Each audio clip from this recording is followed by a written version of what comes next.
since the firm is losing a lot of money on the, oh, I'm sorry, I'm in the wrong place.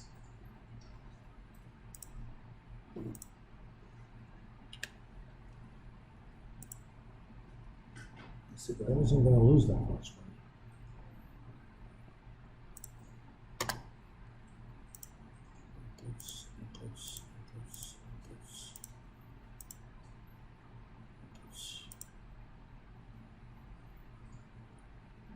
Technically, I can say, is it makers?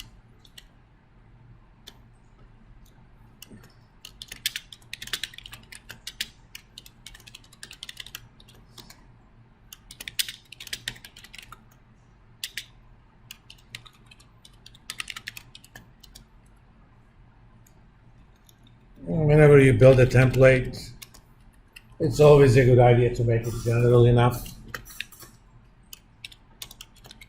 So if I change the problem and said, for the building, you're going to do only straight line depreciation, right? Which could be. So let's take that from the inputs as well.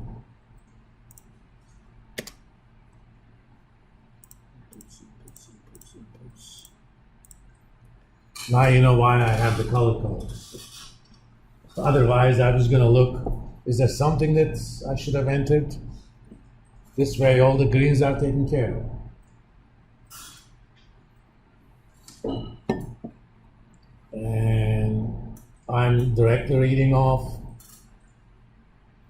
It cost me $5 million. By the time I sold it, it's worth 3.5 in the books. And I'm selling it for $500,000. I lose that much money. That means it creates a tax credit, and that's the after-tax salvage. Well, maybe the building is subject to straight line, okay? Since straight line depreciation is not as fast as makers, after-tax salvage is a little bit higher. Either way, we can always change the inputs, right? Now, I'm gonna copy this.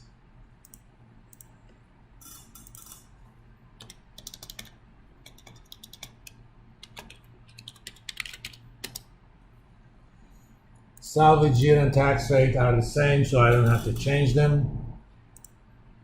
But cost of the equipment is, where is it? Right here.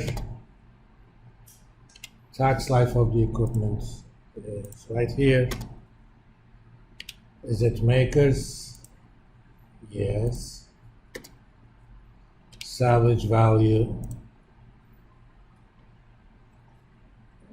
right here. And the rest are there. In this case, we actually are selling the equipment at a profit as far as IRS is concerned. Because in 5 years, you book only 4.5 kind of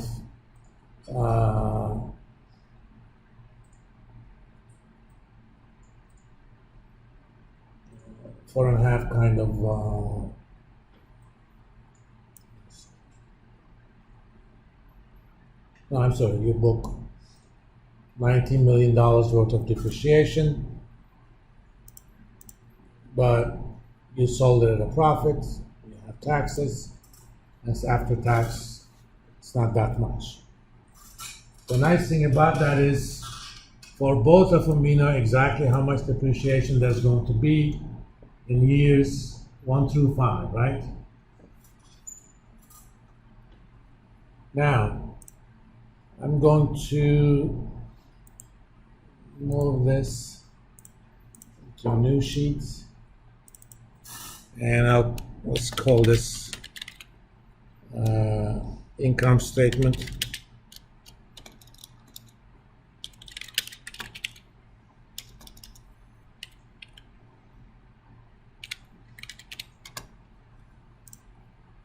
I'm going to delete all of these.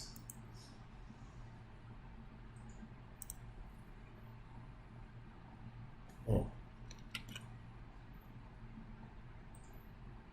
Yeah, I'm going to delete all of these. And I need only 5 years anyway.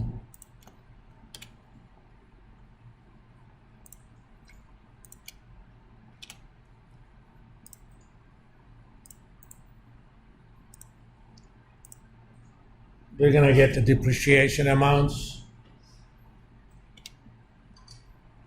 Go to salvage value building the first year plus salvage value equipment second year.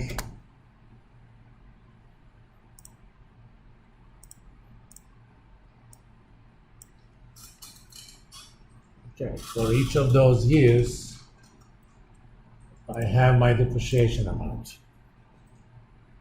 Now let's calculate sales of new.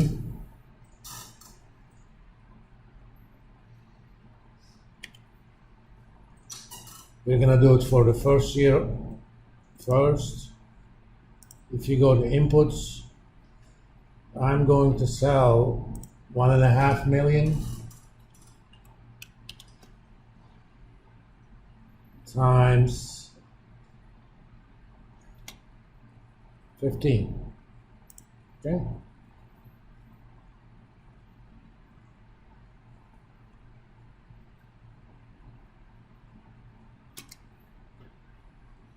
So first year I'm going to sell 22.5. Of course, after that I'm going to increase that by sales growth.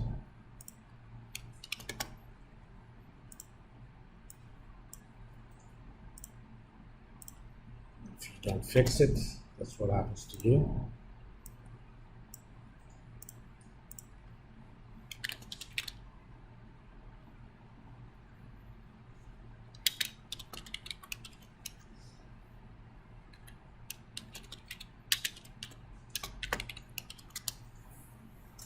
I can directly calculate that cost, or I'm going to be smart.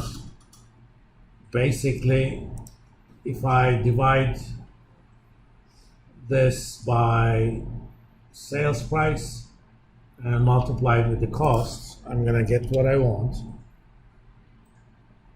Or let's go ahead and do it the old-fashioned way. 1.5 at $6.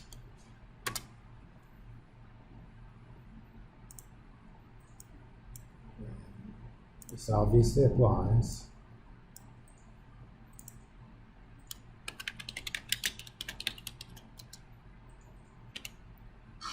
Sales of the old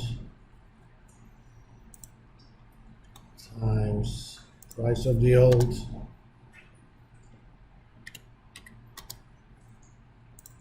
Since I'm not putting any growth on the old one.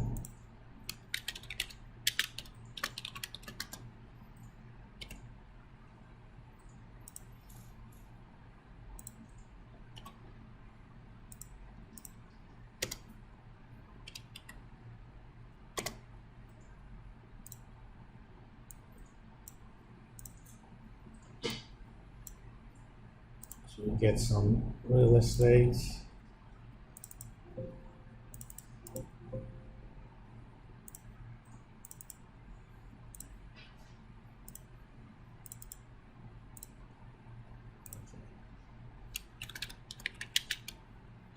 Gross profit.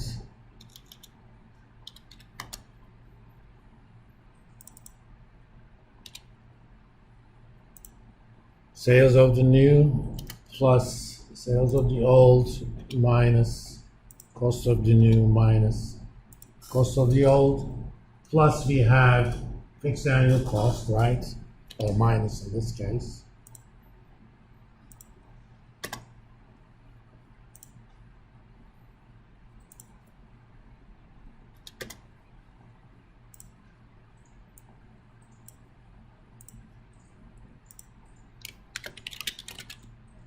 And net income.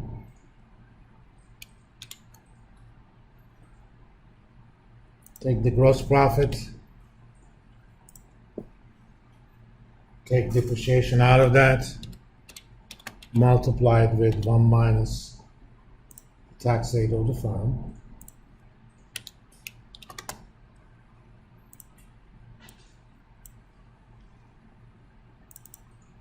So now for each of the 5 years,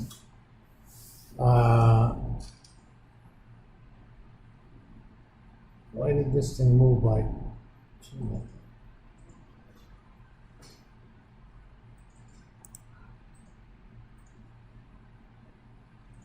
Yeah, depreciation goes down. Okay, fine.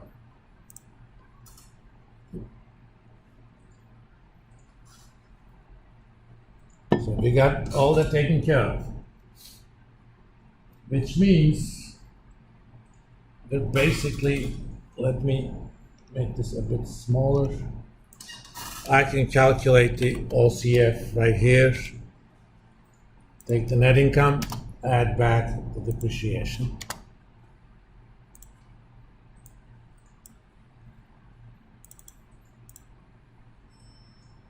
As you know, I need to calculate operating cash flow, net capital spending, and change in net working capital, right? So I took care of OCF. Now let's think about net capital spending. Just gonna move this to here.